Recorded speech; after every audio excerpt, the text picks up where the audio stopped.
Hello viewers, welcome to The Voice America, the shut by means of we expand you the most blanketed and up-to-date information. NRA illegally funneled millions to Trump and other Republicans, lawsuit alleges. If you are new to this channel, I motivate you to subscribe and flip on the bell icon so you will now no longer be missing any of our closing update.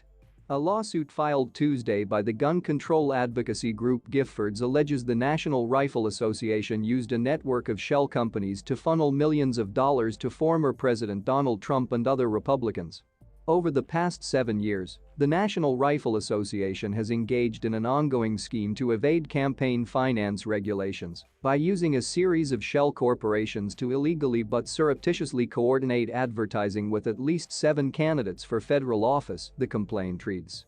Campaign Legal Center, a campaign finance watchdog, filed the suit on behalf of Giffords in the U.S. District Court for the District of Columbia. Giffords, a nonprofit group, was founded by former U.S. Representative Gabby Giffords, D. Arizona, who was shot in the head in 2011 at a meeting with constituents in a shooting that left 13 people dead. Through this scheme, 2 NRA affiliates made up to $35 million in illegal, excessive, and unreported campaign contributions across the 2014, 2016 and 2018 elections, including up to $25 million to the Trump campaign in 2016, the lawsuit alleges. These coordinated contributions violate the Federal Election Campaigns Act's FECA, contribution limits, corporate contribution ban, and disclosure requirements. Lawmakers named in the suit who are accused of receiving campaign money from the gun group's alleged scheme are Republicans Sens. Josh Hawley, Mo. Tom Tillis, NC, Ron Johnson, Wisconsin, and Tom Cotton, Arkansas, as well as Representative Matt Rosendale, Vermont, and former Senator Cory Gardner, R. Colorado. The lawsuit seeks to make the NRA pay as much as $35 million to the U.S. Treasury for the alleged scheme. In a statement to Reuters, the NRA described the lawsuit as misguided and another premeditated abuse of the public by our adversaries. The NRA is already facing a number of threats to its financial existence.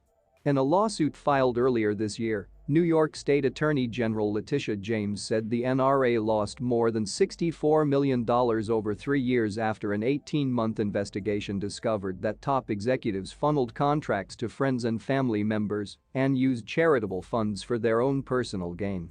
James is now seeking to eliminate the group's nonprofit status, and Washington, D.C. Attorney General Karl Racine has alleged the NRA illegally redirected donor money meant to fund firearms safety and training.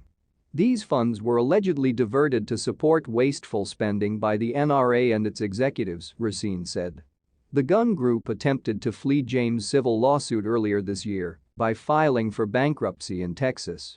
In May, federal judge Harlan Hale rejected the group's bankruptcy plan, saying the petition was not filed in good faith.